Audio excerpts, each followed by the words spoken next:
Namaste, namaste, namaste, precious, precious souls. Welcome to Book of Life, the first reading of what month are we in again? May. Tonight, or today, or this afternoon, depending on where you are, we'll be reading from 5th degree, lesson 14, the human aura. So 5th degree, lesson 14, human aura. Before we begin, we'll do a little invocation just to kind of get connected and get rid of the day's unauthorized connections. How about that? Go ahead and just place the tip of the tongue on the palate. Place your palms facing up. Just be in a nice receptive pose. Nice slow inhalation. Imagine a pure white light coming down the spine, down to the base of the spine. Exhale, and it's going down through the soles of the feet into the core of the earth. Inhaling, pure white light down the Sushumna Nadi. Exhaling down into the core of the earth, connecting to God and to all the great, great ones.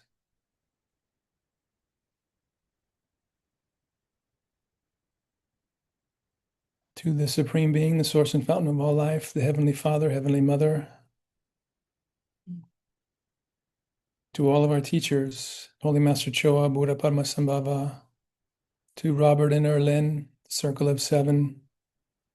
Lord Kuthumi, Lord Rama, Lord Zoser. To the Astarian hierarchy, the Lord Yehoshua, Bar Miriam, the Lord Christ. Holy Mother Mary, Lord Kuan Yin Buddha, Lord Gautama Buddha, all the great, great ones.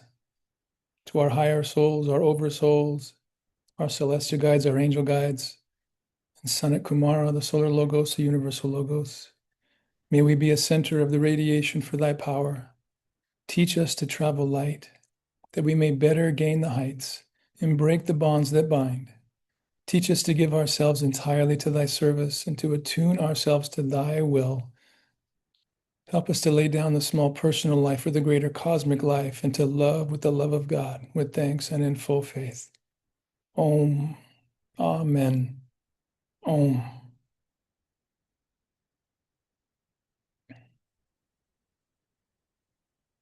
All right. The human aura, 5th degree, lesson 14. The human aura is your magnetic atmosphere. What is the human aura? Dictionaries define the word aura as any subtle, invisible emanation or exhalation. Many metaphysical teachers attribute the origin of the word to a Latin term meaning air. Hindu mystics insist that it had its origin in the Sanskrit root ar, meaning the spoke of a wheel. And indeed, the human aura radiates from the body in a manner similar to the radiation of the spokes of a wheel from the hub. The aura may be described as a fine ethereal radiation or emanation surrounding every living thing, including objects in the plant and mineral kingdoms. The human aura extends from 2 to 3 feet beyond the surface of the body. The inner health aura, the aura nearest the body, follows the body contours, as does the second aura, that which is influenced by the basic emotions. But the third, outer aura, assumes an oval shape,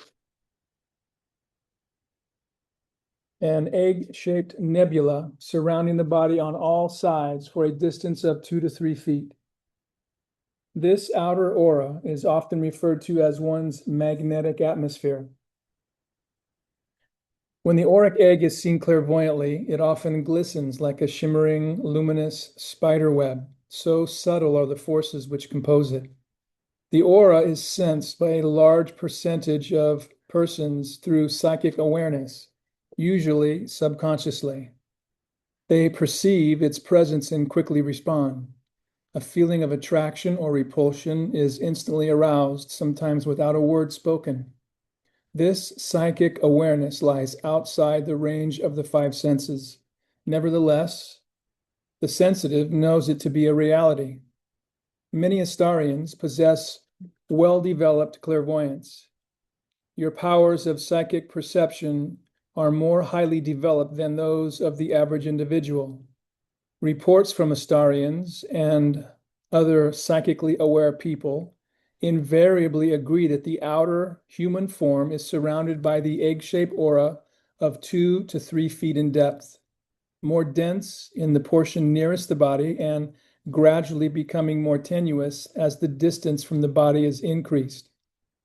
The aura is often compared to a luminous cloud, a phosphorescent flame, and like any flame, it gradually fades into the atmospheric ethers, its rays extending far beyond human vision.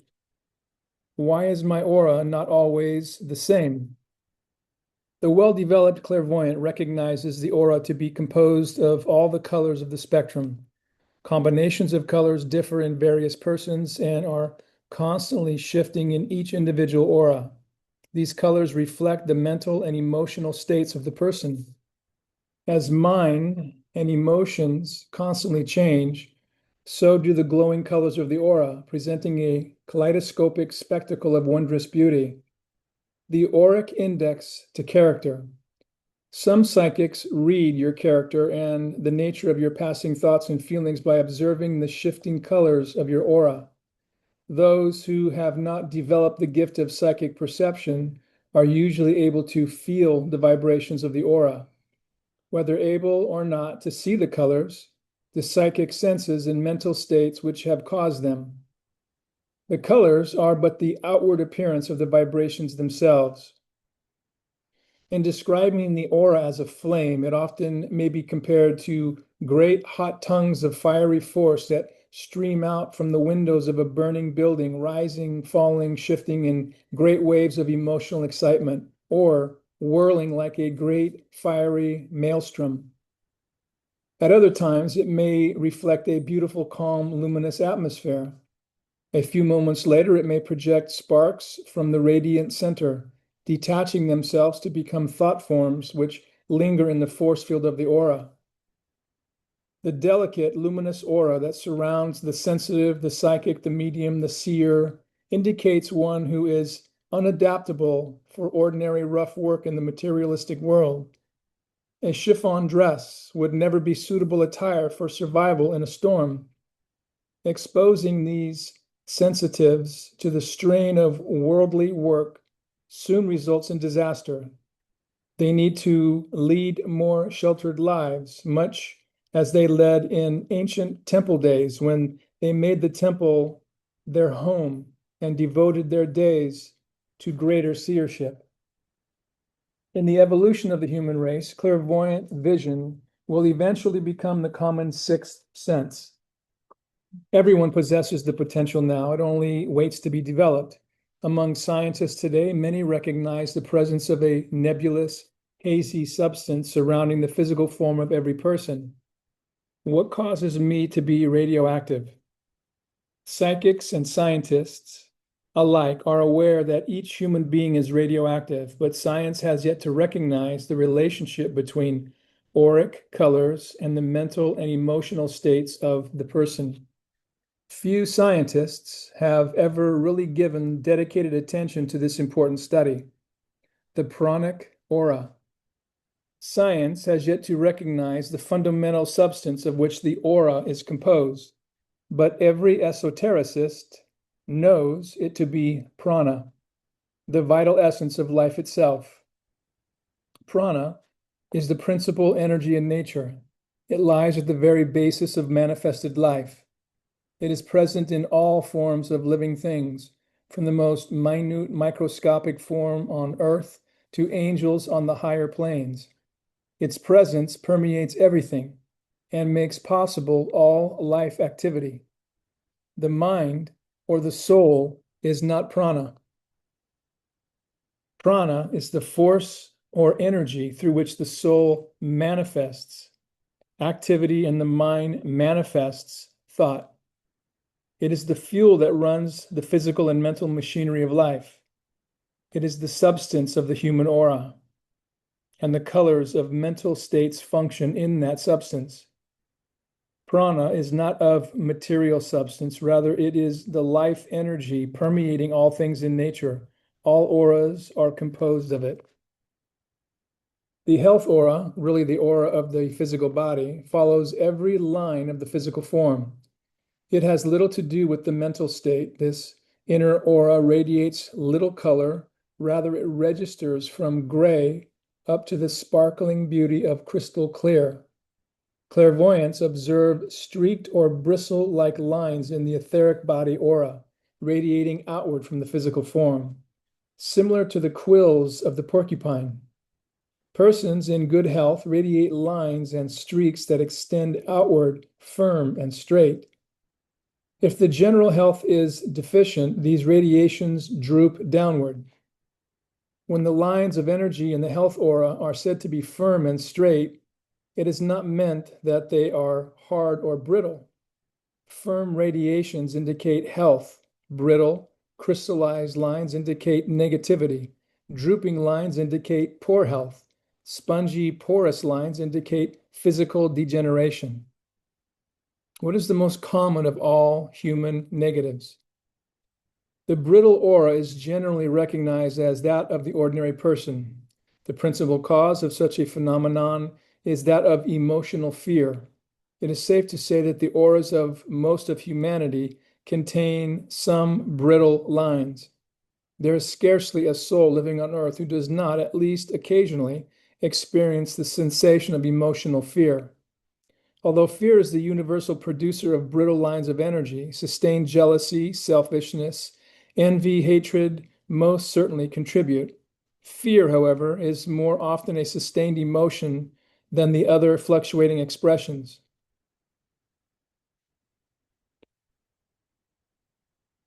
So I'll tell you what, I got a little hit to do a little bit of do some healing so we can work on the aura so that you can actually feel. So just go ahead and just place your palms facing up. Connect the tip of the tongue to the palate. If you want to move your head slightly forward, you can. However you place your faith or your belief, your celestial guides, your angel guides, so all those we have invoked too. We will do general sweeping.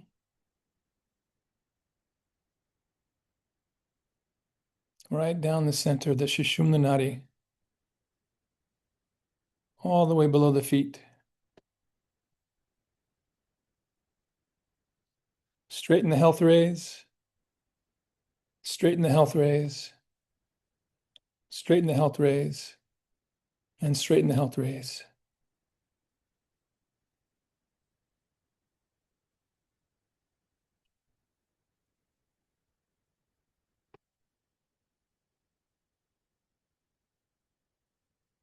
Continue to just be aware. I'm just going to follow this aspect of the book from the standpoint of fear. We release any and all elements of fear, of sustained jealousy, of selfishness, of envy, any hatred, fear, mentally, emotionally, etherically, whatever this means, whatever this represents, it served its purpose. Resolve, resolve, resolve, disintegrate, externalize, release, straighten the health rays and be properly disposed of. And what takes its place is increased soul contact and awareness. We welcome the presence of those that we have invoked to our oversoul, our higher soul, the monad, the great consciousness which is God. Surround, enfold, embrace.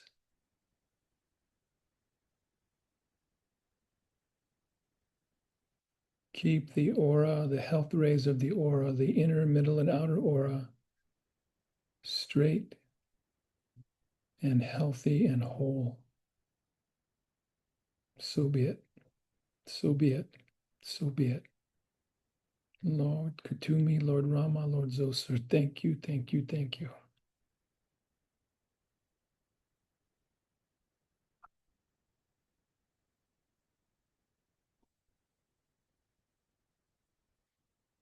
Any sustained emotion or opinion can create at least a partially brittle human aura. The narrow-minded individual who holds too hard and fast ideas, even in the face of obvious error and judgment, produces a brittle health aura. Often the lines of force continue outward into the middle emotional aura and the outer spiritual aura. You must have met persons about whom you thought, I wish I could break through the barrier this soul has built about itself and reach the true person. You are sensing the presence of a crystallized pranic force extending throughout all the auras. White light pervades our atmosphere. We have taught at length about seeing yourself surrounded by the pure white light of the divine spirit, of the Christ, of the master teacher closest to your heart. It is important to know that such a light pervades our atmosphere. It only remains for us to visualize it, to bring it into a concentrated curtain of protection. Whereas the wall or barrier created by the brittle aura prevents the entrance of the white light, the curtain of protection created by visualizing the white light as a bubble around you opens your aura to its inflow. So now that the aura has been straightened, may the white light travel into these health rays, into the Sushumna Nadi, exhaling from the Sushumna Nadi out through all areas of the body, through the health rays, and out to be released with each breath.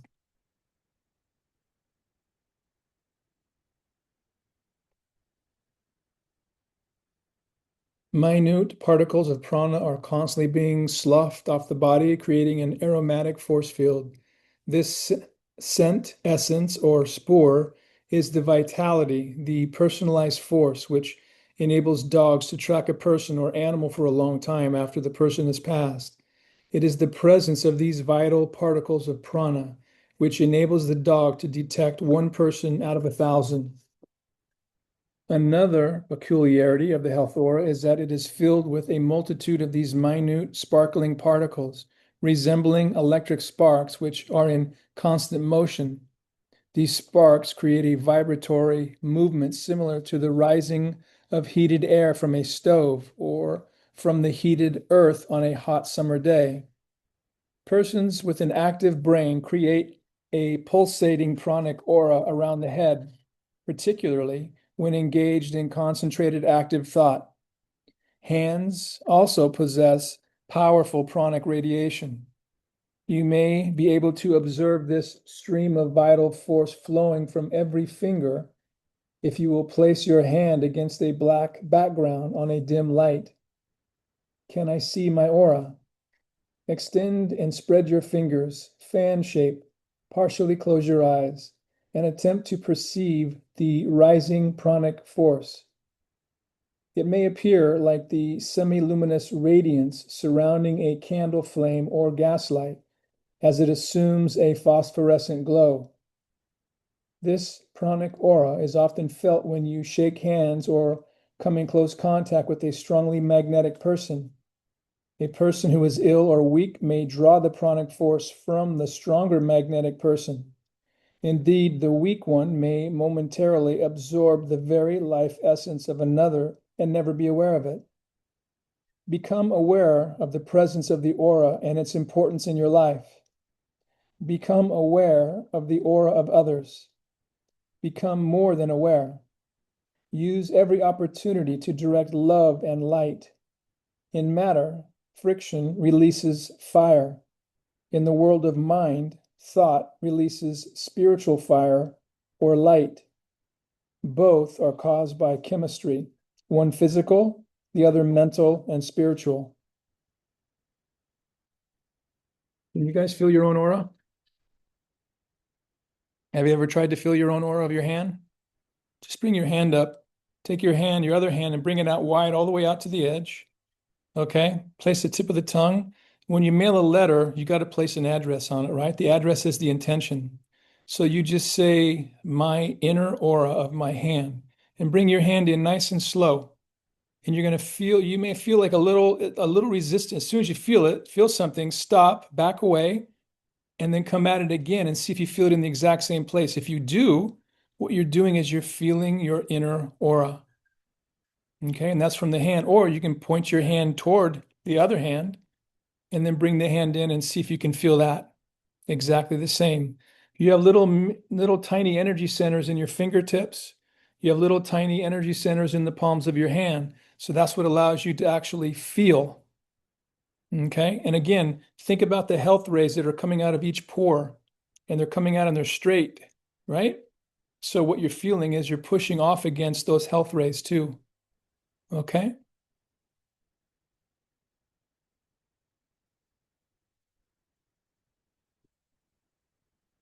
Scientists grow increasingly puzzled, often perturbed in their researches into physical science. They are constantly being led toward invisible causes and are left with only obvious effects. The human atmosphere. What has science discovered about auras? In 1911, a book called The Human Atmosphere by Dr. Walter J. Kilner described his investigations of the human aura. He explored the aura by means of colored screens, and the results paralleled many of the findings through clairvoyance. For instance, both clairvoyance and Dr. Kilner observed that the aura consisted of three distinct areas: the etheric double, no doubt what we call the health aura, which is what we were just feeling. Number two, the inner aura, we call it the middle aura. And three, the outer aura.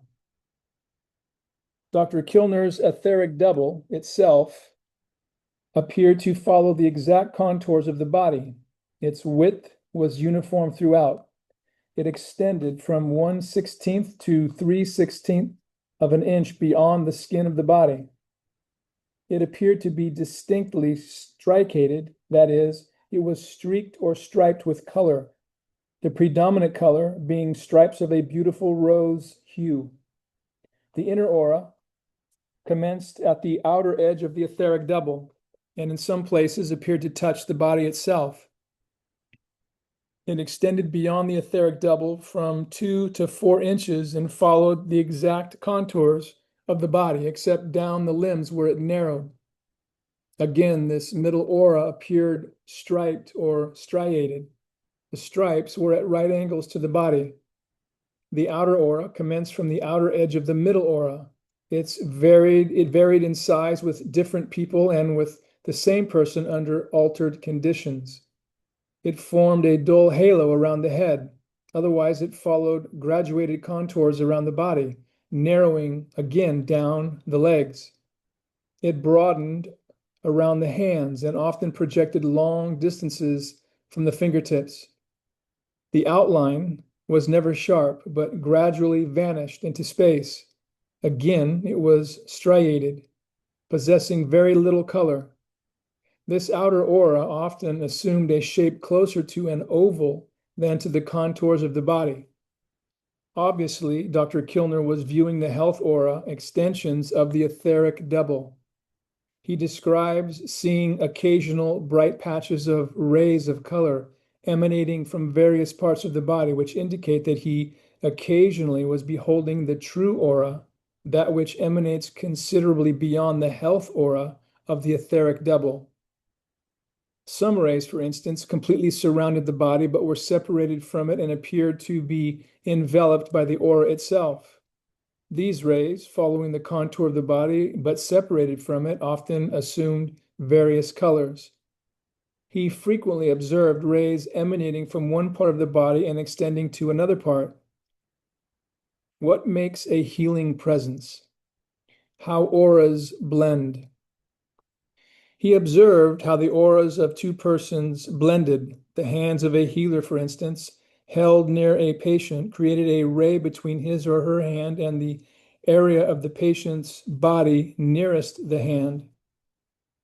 And there seemed to be a force flowing from the hand into the patient's body. Rays, sometimes projected at right angles from the body, extending far out into space and vanishing into nothingness. Thus, Dr. Kilner described rays surrounding and following the contours of the body, as well as perpendicular rays running at right angles from the body. Some of these rays were bluish gray in color, some were red, some were yellow. These glimpses of colored rays obviously were of the true aura, the force field surrounding everyone and reflecting one's moods and momentary emotional structure. His paramount study was with the aura of the etheric double itself, the health aura. Behind these same screens, Dr. Kilner also investigated the aura of magnets. He found them to be surrounded by a bluish-gray haze and to possess poles. He concluded that the inner aura possessed a stratiated structure while the outer aura was entirely nebulous. He surmised that the colors he observed belonged to a different auric force than that of the etheric double.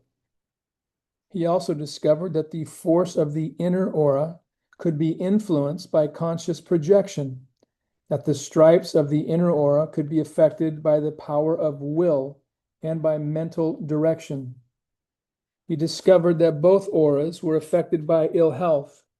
He observed that disease resulted in a grave contraction of the inner aura.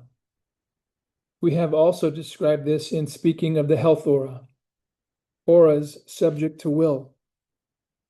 What Dr. Kilner observed was that the lines of force in an ill person were drooping to the point of being unobservable. He also discovered that persons with highly developed intelligence displayed a more vigorous aura containing a considerable amount of luminous blue, replacing the usual gray. Dr. Kilner was quite impressed by two things. What happens to my aura when I exercise my will? One, that the rays could be projected from various parts of the body by an effort of the will. Two, that the color of a ray could be changed by an effort of will. It is surprising how closely his experiments parallel those seen clairvoyantly. It is hoped that scientists will someday expand on Dr. Kilner's discoveries.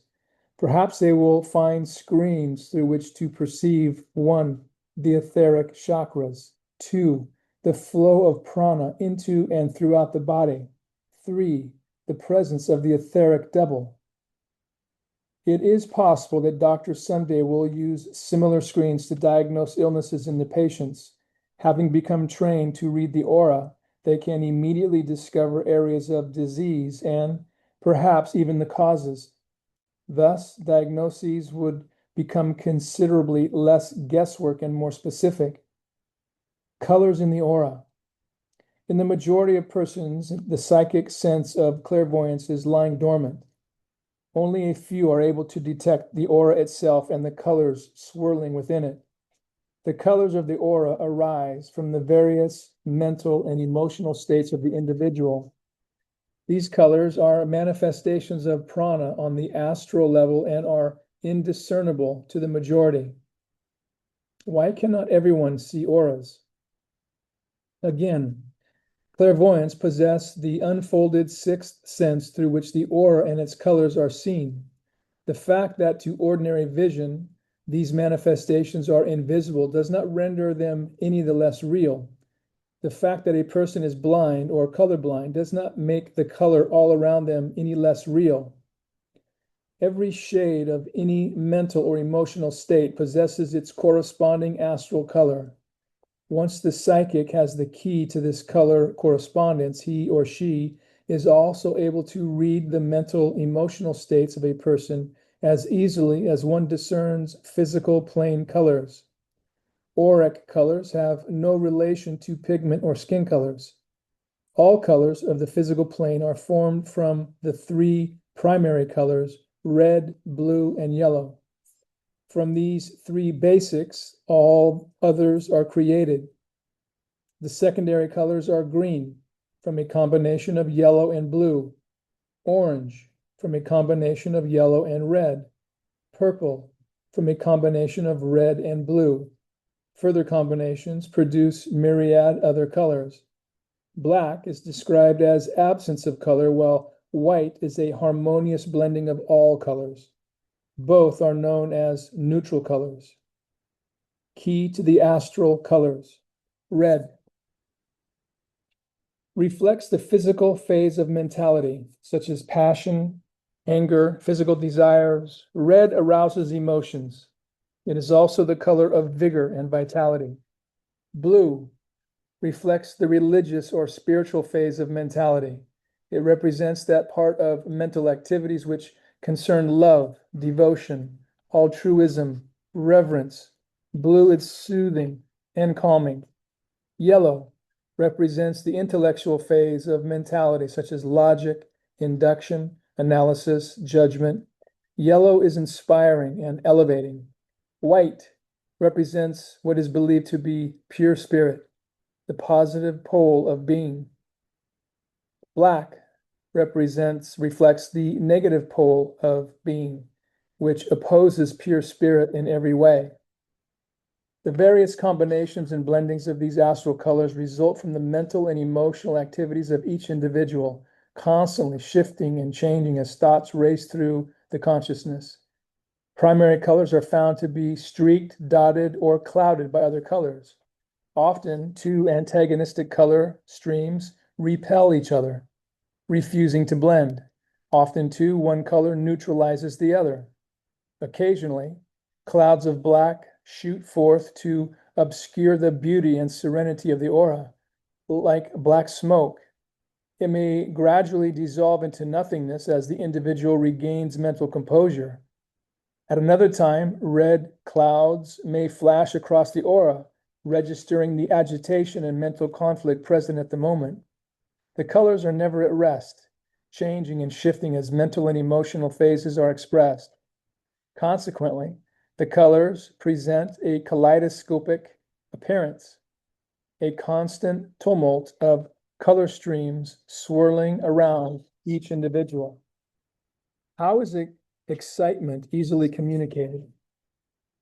When the individual expresses strong excitement, great vibratory whirls and swirls appear, often shooting forth in tongues of flame-like emanations or exploding like fireworks in magnificent bursts of color.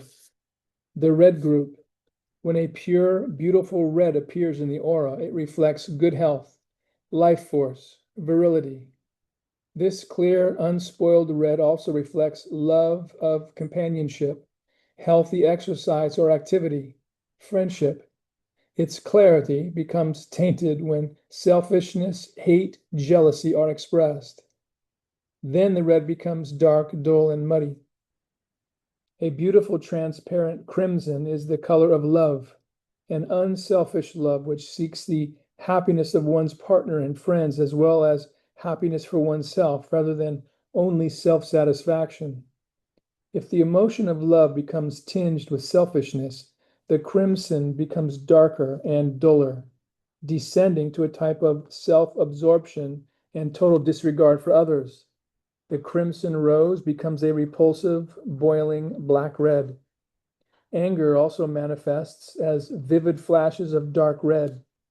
Uncontrollable rage may be seen as great leaping red flame-like clouds rising from the aura. When jealousy or hatred is mingled with anger, an ugly, dirty green swirls among the muddy red flashes. A red cape is always used to taunt a bull. The sight of red blood often causes a sensitive person to faint or become nauseated. On the other hand, observing a beautiful, clear blue sky may create a feeling of reverence, joy, peace, tranquility. It is impossible to imagine such a blue present where there is anger. Red is always a stimulant. It is often used by healers to restore vitality to depleted patients. A red light bulb or a light directed through red glass or red cloth helps to stimulate both mind and body to their normal activity. The yellow group. Yellow denotes intellect. Therefore, it manifests in various degrees of purity or density. Orange, yellow with red added, is included in this group. A beautiful, pure golden orange designates spiritual thinking and progression. Intellectual ambition on a material nature quickly changes the pure orange to a reddish orange. What color is love? Spiritual love for others, for humanity as a whole, manifests as a pure golden yellow.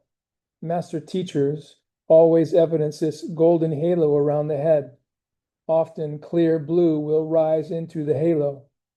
The aura of the average person displays a grayish yellow, indicating love of worldly things and activities.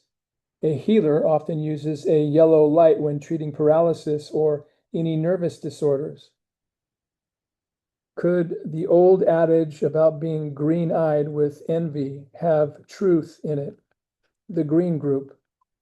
Green consists of a combination of blue and yellow. An aura which manifests persistent pure green indicates the seeker after knowledge, the student, the scholar, the teacher of education. A dull, muddy green denotes jealousy. Green is often chosen in painting a room where repose, peace, quiet are desired. Mother Nature chose green to cover the landscapes of her world. Green lampshades or bulbs are used by healers to calm and relax. It is also employed as an antidote to insomnia. The blue group. Blue usually is present in the very spiritual or religious person's aura. The pure blue indicates love of truth, a seeker of light. Those who express pure morality, high ethical purposes, high ideals, will always be surrounded by a beautiful sky blue aura. While red is recognized as a universal stimulant, blue is regarded as a universal sedative. A bluish-black manifests in the aura of the religious fanatic, narrow-minded and intolerant. The religious adherent, who couples fear of God, of life, of death, with his or her faith, will display the aura of bluish-gray. Gray alone represents negative thoughts and emotions, fear, pessimism, depression, or it could speak of a quiet aura, one devoid of any upsurging emotion, clear of all upheavals. Black in the aura invariably denotes hatred, anger, avarice, revenge, malice. Violet or purple is again seen enveloping the spiritually developed person. Purple is formed from a combination of red and blue. Symbolically speaking, these two combine aspiration and fortitude. Those exhibiting a continuous flow of purple in the aura are those who, under all circumstances, keep an even mind. They are not subject to disturbances when confronting life's daily contingencies.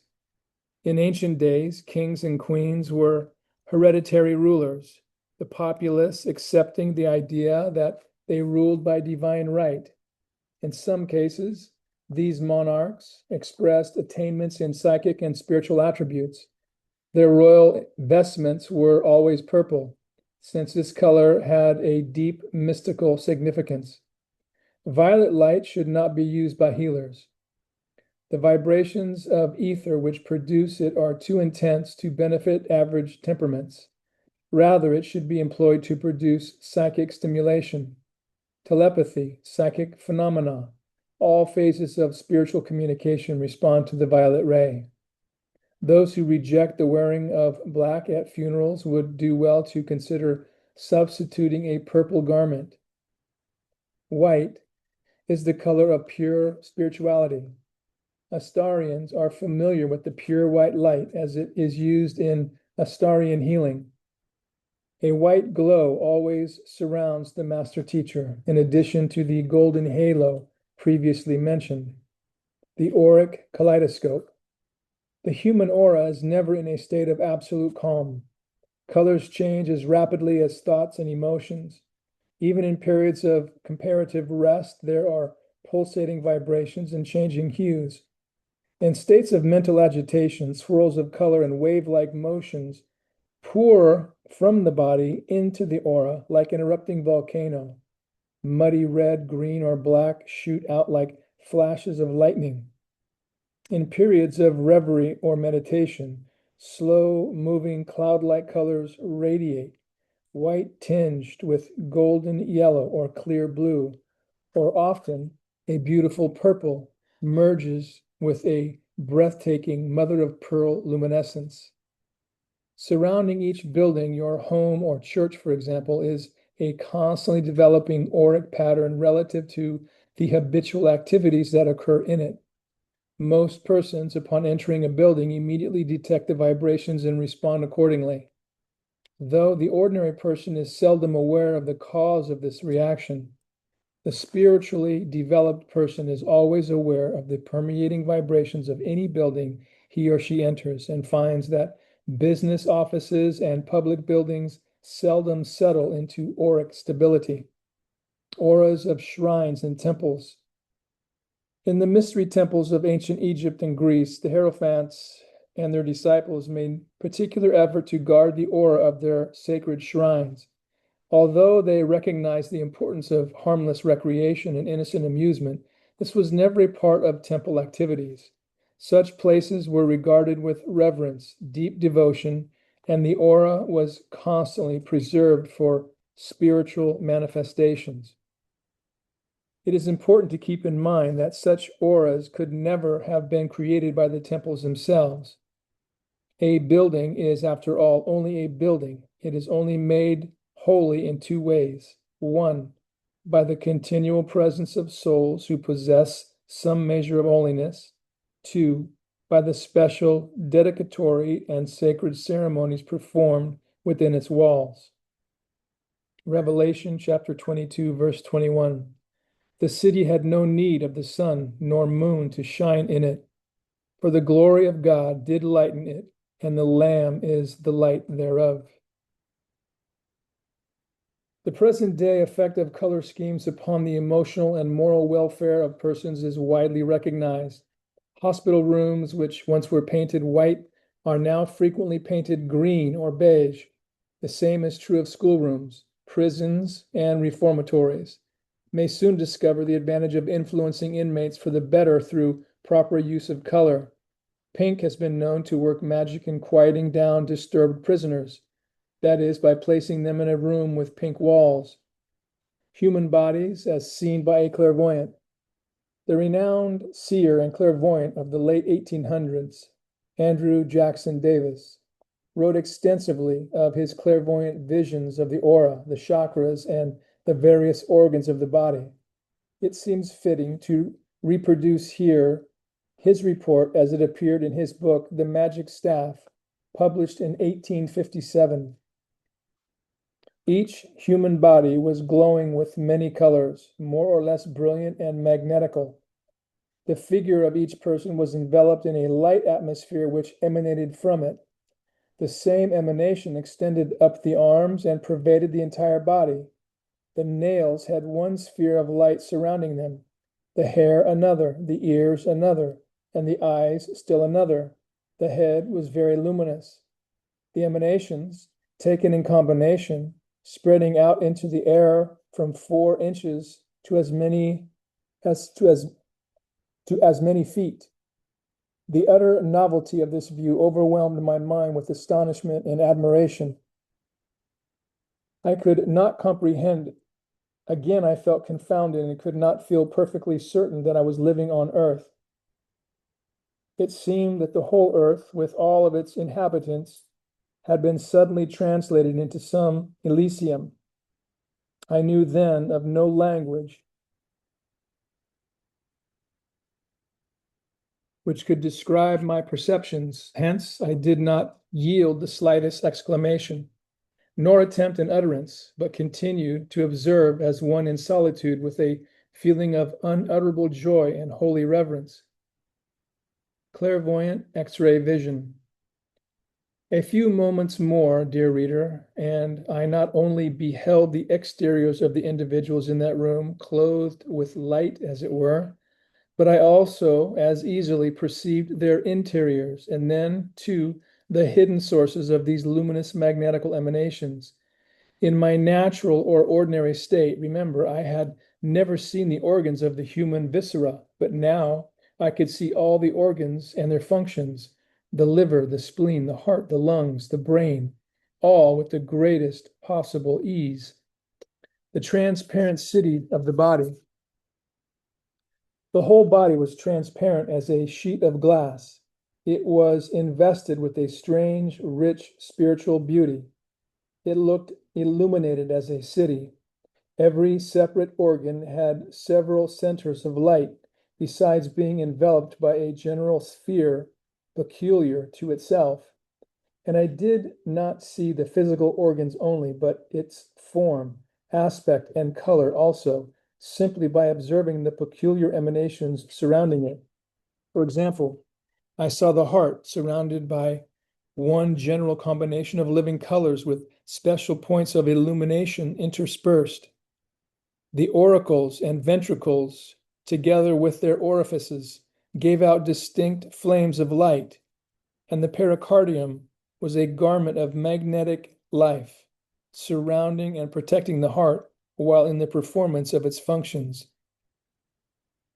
The pulmonary or respiratory department was also illuminated with beautiful flames, but of different magnitude and color. The various air chambers seemed like so many chemical laboratories. The fire in them wrought instantaneous chemical changes in the blood that flowed through the contiguous membranes, and the great sympathetic nerve, whose roots extend throughout the lower viscera, and whose topmost branches are lost in the superior strata of the sensorium, appeared like a column of life, interwoven and superblended with a soft and silvery fire. The brain was likewise very luminous in prismatic colors. Every organ of the cerebellum and cerebrum emitted a light peculiar to itself. I could easily discern the form and size of the organ by the shape and intensity of its emanations. This view, I will remember, excited in me much admiration, but I was so deeply in the magnetic condition and so impoverished in language that I neither manifested any delight nor described a particle of anything which I then beheld. In some portions of the smaller brain, I saw gray emanations, and in other portions, lower and darker shades of this color, in many and various degrees of distinctness, down to a somber and almost black flame. On the other hand, in the higher portions of the larger and superior brain, I saw flames which looked like the breath of diamonds. At first, I did not understand the cause of these beautiful breathings, but soon I discovered them to be the thoughts of the individual concerning the strange phenomena then manifested in my own condition. The brain, a jeweled crown. Still, I continued my observations. The superior organs of the cerebrum pulsated with a soft, radiant fire, but it did not look like any fire or flame that I had seen on earth. In truth, the brain seemed like a crown of spiritual brightness, decorated with shining crescents and flaming jewels. Here I will parenthetically remark that what is thus natural to the human brain in this its first stage of existence is preserved and indescribably improved in the spirit land to which we all are surely tending. Each brain seemed different, different in the degrees, modifications, and combinations of the flames and colors, but very, very beautiful. From the brain, I saw the diversified currents of life or magnetic fire as they flowed very dark or brown. The muscles emitted in general a red light. The nerves gave out a soft golden flame. The venous blood, a dark purple light. The arterial blood, a bright, livid sheet of fire, which constantly reminded me of the electric phenomena of the clouds. Verily, gentle friend, I saw every ligament and tendon and cartangulus and membranous structure, each illuminated with different sheets and magnetic centers of living light, which indicated and set forth beautifully the presence of the spiritual principle. Thus, I saw not only the real physical structures themselves, but also their indwelling essences and vitalic elements. Another thing was very remarkable. I knew the individuals had garments upon them because I could see an element of vitality, more or less distinct, in every fiber of clothing upon their persons. Just as you would look by an act of volition from the blisters in a pane of glass through it at the objects and scenes beyond, so could I discern, and that too, without a conscious effort, the whole mystery and beauty of the human economy, and enjoy that festive illumination which the 10,000 flames of the golden candle of life imparted to every avenue, pillar, chamber, window, and dome of the human temple. In addition to this astonishing feat of X-ray clairvoyance, Andrew Jackson Davis was able to enter a mental state he termed the superior condition, an incomparable trance state, the unfoldment of which began when, as a youth, he was hypnotized. Although the majority of us do not choose such a route to cosmic consciousness, nevertheless, it does point to what may transpire during and because of inward-seeking meditations, a form of spiritual self-hypnosis. Seeing auras and auric colors is only one reward of such activity. May your seeings be beautiful, Astarians. And that is the end of the 5th degree, lesson 14. These get deeper and deeper.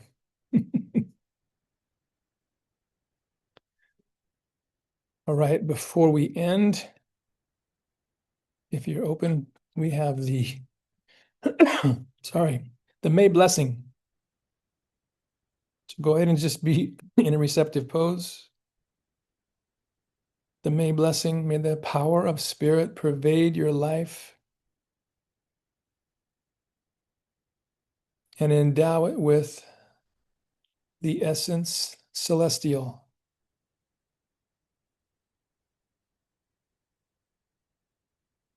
May times and places of darkness be illumined wherever you direct the light from within.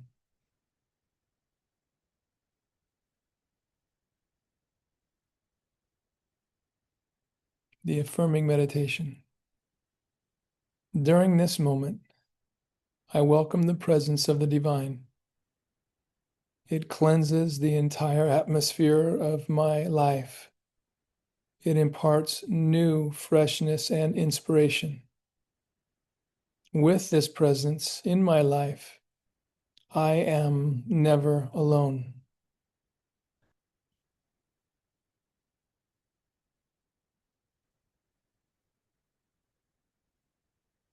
Om. Amen.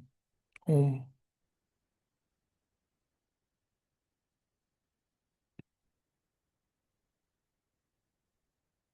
Namaste, precious, precious souls. Thank you so much for joining us for this book of life. We'll see you hopefully tomorrow for the blessing of the prayer petitions.